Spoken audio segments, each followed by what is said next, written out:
ஒரு 10 நிமிடத்தில் நான் என்னுடைய உரையை முடித்துக் கொள்வேன் என்ற ஒரு தகவலை தெரிவித்துக் கொண்டு என்னுடைய உரைக்குள் செல்கின்றேன். கோபமாகவும் அப்படின்னு நான் ஏன் சொன்னேன் அப்படின்னா, நாங்கள் நடத்துகின்ற நிகழ்ச்சிகள் எல்லாம் யாரை பற்றி என்றால் பெரும்பாலும் பாரதியை பற்றியதாக இருக்கும், புதுமை பித்தனை பற்றியதாக இருக்கும், ராஜேந்திர சோழனை பற்றியதாக இருக்கும், பிரபஞ்சனை பற்றியதாக இருக்கும். இவர் வஉசியை பற்றியும் நிறைய நிகழ்வுகளை நடத்தி இருக்கின்றோம். ஆனால் இந்த ராஜேந்திர சோழன் நிகழ்வுல 4:30 மணிக்கு 36 மாணவர்கள் தான் இருந்தாங்க மொத்தமே. நான் அங்க பேசினேன், வராதவங்களுக்கு இப்ப மறுபடியும் சொல்றேன். 50 ஆண்டுகள் உழைத்த, இலக்கியத்திற்காக மட்டுமல்ல தமிழ் சமூகத்திற்காகவே உழைத்த எழுத்தாளர்களுக்கு நாம் செய்கின்ற கைமாறு என்ன என்பதை நீங்கள் சிந்தித்து பாருங்கள். நேரடியாக நான் பிரபஞ்சனுக்கு வரேன். நேற்று அவருடைய நினைவு தினம். பிரபஞ்சன் மறைந்த நாளன்று அவர் எழுதிய, ஆனால் அவர் பார்க்க முடியாத ஒரு நூல் ஒன்று வெளியானது. அந்த நூலின் பெயர் எமது உள்ளம் சுடர் விடுக என்ற ஒரு புத்தகம். நம்பிக்கையோடு சொல்லுகின்றேன், பெரும்பாலானவர்கள் இங்கு யாரும் படித்திருக்க மாட்டீர்கள். இந்து நாளிதழில் 46 கட்டுரைகளை பிரபஞ்சன் எழுதினார். கடைசி காலத்தில் எழுதினார். ஒன்று சொல்லட்டுங்களா? அவர் எழுதிய நூல்களை எல்லாம் எடுத்து பார்த்து எத்தனை பக்கங்கள் அப்படின்னு ஒரு கணக்கு போட்டேன். நீங்கள் மறுபடியும் அந்த நூலை வாங்கி அதில் இருக்கின்ற 46 எழுத்தாளர்களை படித்து நீங்க ஒரு கணக்கு போடுங்கள். 10,000க்கு குறைவாக 10,000 பக்கம் படித்திருந்தால் மட்டுமே அந்த நூலை எழுதி இருக்க முடியும். என்னுடைய ஆசிரியர் பாரதி புத்திரன் குறித்தும் ஆய்வு என்றால் பேர் உழைப்பு என்று பிரபஞ்சன் எழுதினார். நான் ஏன் தெரியுங்களா இதை சொல்றேன்? புற்றுநோய் இருந்த ஒரு காலகட்டத்தில் தன்னுடைய கடைசி நாட்களில் கூட தேடி தேடி தேடி புத்தகங்களை படித்து, கட்டுரைகளை எழுதி, சிறுகதைகளை எழுதி, நாவல்களையும் எழுதி, நாடகங்களை எழுதி, தன் வாழ்நாளின் இறுதி வரை சுயமரியாதையுடன் வாழ்ந்த ஒரு எழுத்தாளர் என்பதால் தான்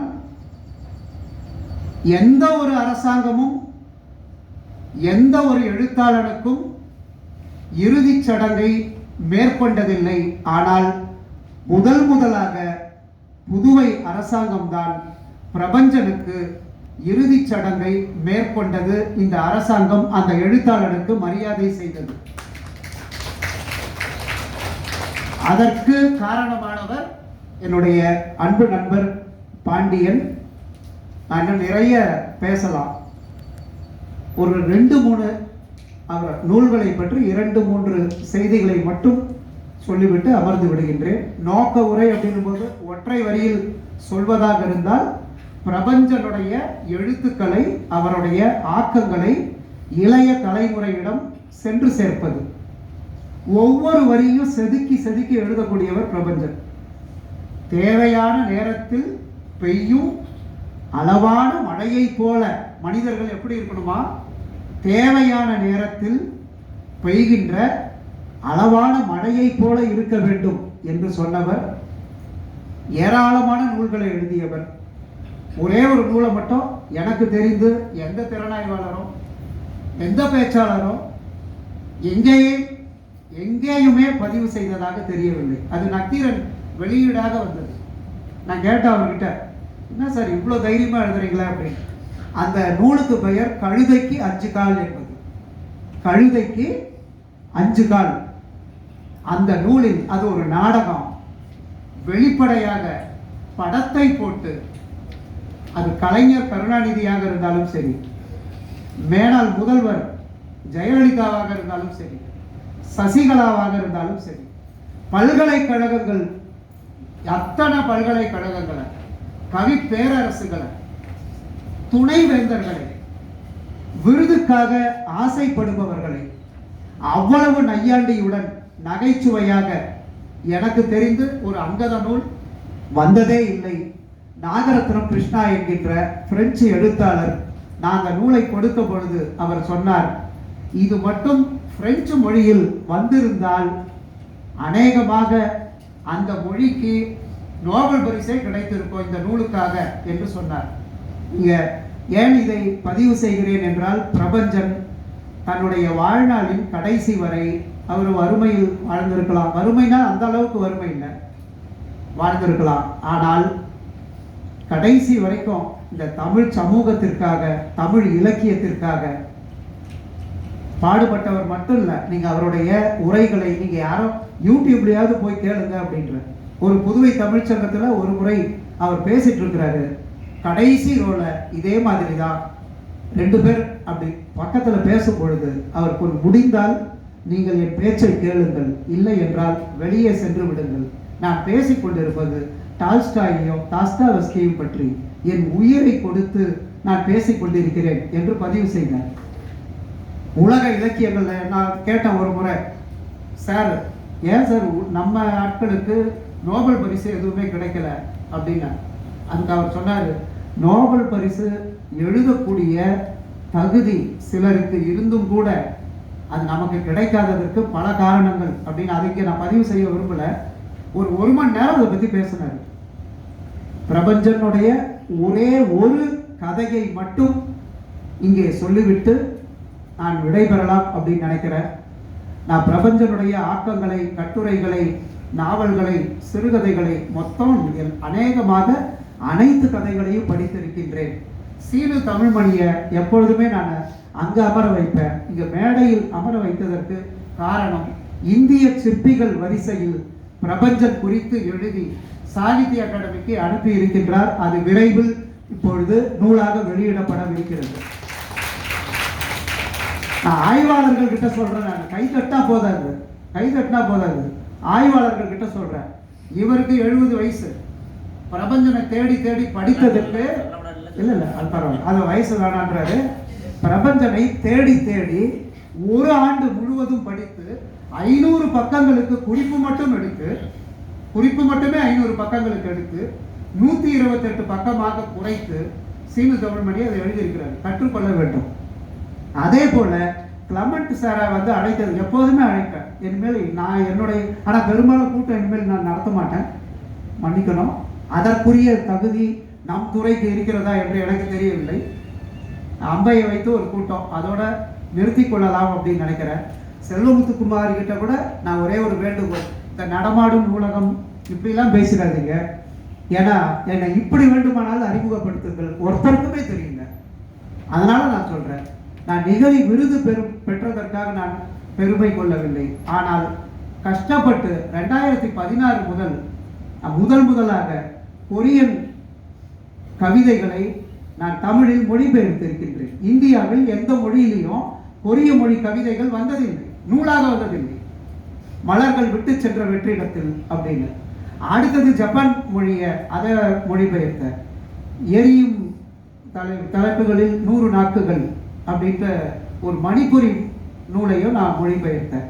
காயங்களால் மறைக்கப்பட்டவர்கள் என்ற பர்மிய மொழி கவிதைகளையும் மொழிபெயர்த்தேன். என்ன இங்க பிரச்சனை, நம்ம தமிழ் துறையில இலக்கியங்கள் அதை விட்டுருவீங்க. நான் ஏன் இந்த நேரம் எடுத்துக்கிறேன் அப்படின்னா, நான் முதல்ல மாணவர்கள், ஆய்வாளர்கள் எல்லாருக்குமே ஒரு பெரிய நன்றியை தெரிவித்துக் கொள்கின்றேன். நேற்று நன்றி உரையை பேசியவர் 45 அல்லது 50 நிமிடம் எடுத்தார். பொறுமையாக நீங்கள் காத்து கொண்டு இருந்தீர்கள். நாங்கள் சகித்து கொள்பவர்கள் எங்களுடைய மாணவர்கள் என்பதால் மாணவர்களுக்கும் ஆய்வாளர்களுக்கும் ஒரு பெரிய நன்றியை நான் இங்கே பதிவு செய்ய விரும்புகின்றேன். எதை பேசினாலும் அவங்க கேட்பாங்க, ஏதோ எப்படி அடித்தாலும் தாங்கிக் கொள்வார்கள் என்பதால எனக்கு சொல்லப்பட்டது.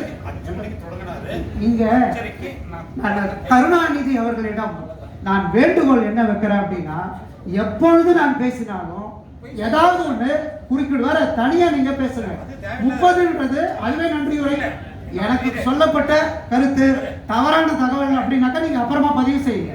வேணாம், 30-45 நிமிஷம் என்ன இருக்கு? சரி, நீங்க பேசிக்கங்க. நீங்க எதுக்காக அந்த அளவுக்கு சகித்து கொண்டிருந்தார்கள், அதனால நான் நோக்க உரையில சொல்றேன் அப்படின்றேன். அது நீங்க பேசாம இருங்க. அவர் எப்பொழுதுமே பிரபஞ்சனம் பேசுறேன். நான் குறை சொல்லுவேன். ஏன்னா அது என்னுடைய அக்கறையின் காரணமாக. இலக்கியத்தில் நீங்கள் கவனத்தில் செலுத்த வேண்டும். நான் எழுதுறான், ஞானக்கூத்தன் எழுதுறான், வாசன் மகனுக்கு என்றால் மட்டும் அச்சுப்பொறிகள் அடிக்குமோ, முத்துச்சாமி போன்றவர் சொன்னால் மாட்டேன் என்று மறுக்குமோ.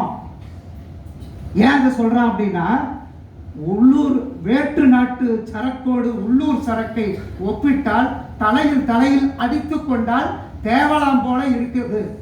காசு படைத்தவன் எல்லாம் தமிழை எங்கெல்லாமோ நிறுத்தினான். 1 லட்சம் 2 லட்சம் அப்படின்னு வச்சுட்டு இருக்கிறவெல்லாம் தமிழை எங்கெல்லாமோ நிறுத்தினான்.